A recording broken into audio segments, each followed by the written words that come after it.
Real quick, I'm going to just talk about shipping, talk about some important things if you're getting ready to ship one of your animals. The first thing I'm going to say is you should never ship on your own, and what I mean by that is you should never just outright pay FedEx or UPS to buy an overnight shipping label. You should always ship through either Reptiles Express or Ship Your Reptiles. Reptiles Express is cheaper, but they don't offer the insurance policy that Ship Your Reptiles does.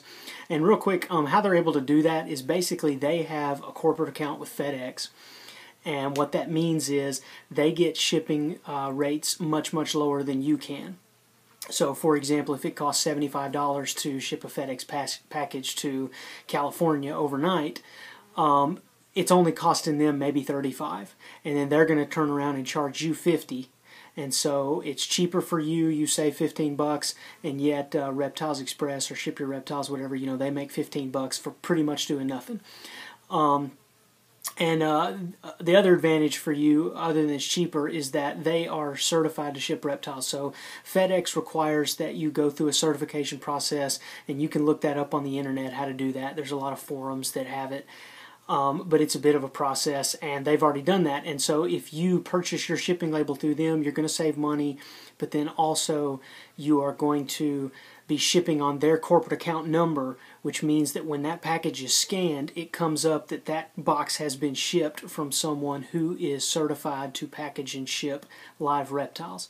So I would never, ever ship any other way. I personally use Reptiles Express just because it's cheaper. That being said, what I'm going to do is I've got an animal I'm shipping out today, and so I'm just going to show you the way that I ship animals and how I pack them up. And first thing we're going to do is talk about the box. You should use a box that's in good shape. Some people say never reuse a box. I reuse boxes all the time. It's a waste to just use it one time and throw it away. And you always want to use a box that has I always use 3/4 inch foam. You can get 1 inch foam, which is really thick, I think too thick, and you can get 1/2 inch foam, which I think is too thin. I write live harmless reptile on every side of my box, and that is one of the things that you are supposed to do according to the proper procedures of shipping with FedEx if you are shipping a live animal. And I also, on the top of the box, will write what that animal is. And according to the Lacey Act, blah, blah, blah, blah, blah, you can look up all that litigation, etc., etc. You're required to do that in case they have to open the box. So, one thing about boxes is if you ship in with a box, a lot of these boxes on the bottom, it's upside down, but that says 12 by 9 by 6. Keep in mind those are internal dimensions. That's not the external dimensions of the box. So if you go to ship your box with Reptiles Express or something and you put in those dimensions, it's not going to give you the correct rate and you could be charged more. So you always want to, once you've got your box packed up, you want to measure the length, width, and height according to the outside dimensions of the box. And usually what that is, I worked for UPS for about 3 years, and usually that corresponds to an extra inch on each dimension. So a 12 by 9 by 6 box, the external dimensions are going to be 13 by 10 by 7. So you got your box, it's insulated, you've got live harmless reptiles written on every side, and then on the top of the box I just write live harmless reptile and then the species that it is. That way that information is known. And I got my label printed out, and I can show that to you. But I always use Ship Your Reptiles. I'm sorry, I always use Reptiles Express. As far as how I actually package the animal, here I've got the animal clearly labeled as to what it is, and just got my signature on it, thanks to the person that bought it. Now, one thing that I started doing that a lot of people don't do is I put 2 paper towels in there. The paper towel on the bottom is the one that's wet. And then I put a dry paper towel on top, and I make sure the paper towel on top is actually secured by pushing it down in between the lid and the bottom of the container.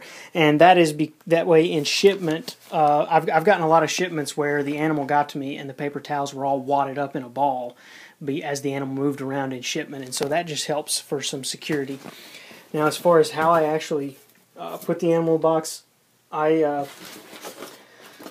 put them in the box over to one side and I surround the container with newspaper. Now I'll be using a cold pack, so what I'm going to do is I'm going to take my cold pack and I'm going to wrap it up in newspaper, and that's going to absorb any condensation or anything that might build up in shipment, and I'm going to put it over here away from the animal. You never want your cold pack or your heat pack to come in direct contact with your animal. If I was using a heat pack, I'd do the same thing. I'd wrap it up and I'd put the heat pack over here, and that way the heat can move, or the cold, well, technically the cold would move, but anyways, the conditioning of the atmosphere will move across to the animal and never actually come in contact with the animal. And then, of course, next what I'm going to do is I'm going to cover the animal with newspaper. Now, some things that I always include in every shipment, I'm always going to send business cards. I'm always going to have a business card in there with just a little thank you note on it. I always send with my animals an invoice that talks about how much it costs. I always send also a sheet showing that I'm guaranteeing the pedigree. So like this is a Nuana that I'm shipping, and so it's just a little sheet that guarantees, hey, this really is a Nuana and I'm going to stand by that, and if you find out otherwise, then I'm going to give you a refund. I do the same thing if I've got something that's het for albino or anything like that. It's just my way of saying, hey, I guarantee that this is what I say it is. On the very top, I've got a list of instructions to be followed as soon as the package is opened.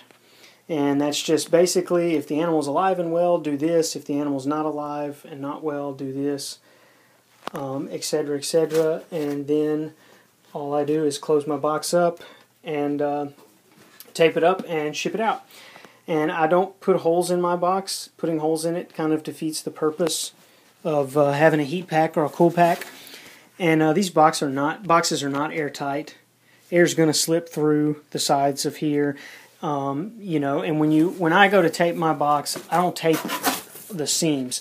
I will run a piece of tape down here, but I will not run tape here and there, and so that leaves just a little bit of extra space for air and whatnot to get through.